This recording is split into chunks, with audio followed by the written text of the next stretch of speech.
Sekuphinde kwasa-ke futhi mabhinca sanibonani ngiyanamukela ngiyanibingelelo ehlelweni lethu lezindaba i-Aprile TV1 moqala ungena kuhlelo lethu sicela ukuthi ulike uphinde usubscribe ungalenzi phela iphutha lokukhohlwa ukushare ilink yethu ukuze silondlobale njalo. Awusuka madoda uthabeni lethu esiliphethe namhlanje bakuthi siphethe Inkunzi Maseven uzimele emthwalo ngithi insizwa yedabuka phansi i-flat kanhlalwane emfulakazi ithi ke lensizwa bakwethu yakangithi ngicela ukunazisa indaba ezimnandi zokuthi umsebenzi EP yeqembu Inkunzi Maseven iyaphuma ngolesihlanu Friday ngomhlaka 29 April 2022 uthi ke sike sabhekana nezinkinga bakwethu nezingqinamba ezinzima kodwa ke ngegama lika Jesu sizokwazi ukuthi umsebenzi siwukhiphe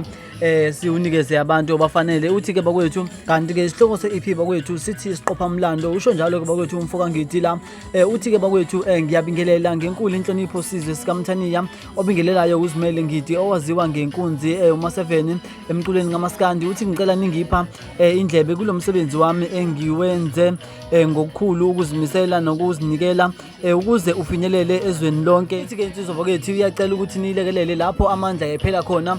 bese ngidlulisa ukubonga kakhulu kubantu abangakithi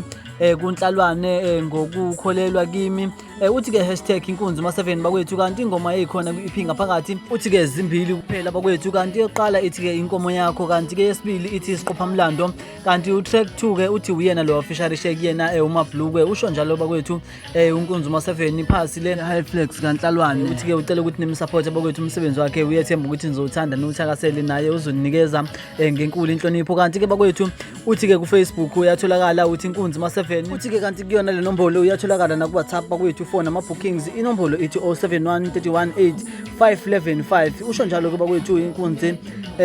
uMaseven uthi ke ngomhlaka 29 April ngolesihlanu bakwethu lo siyakubona uthi ke umsebenzi wakhe uyaphuma ucela ukuthi nimeseke kanti ke niphinde nimbonise uthando mina bakwethu njengentatheli i-Aprile TV1 ngicela ukuphuma kanje ngicela ukuthi ningibambe evidweni elandelayo ngokuzayo.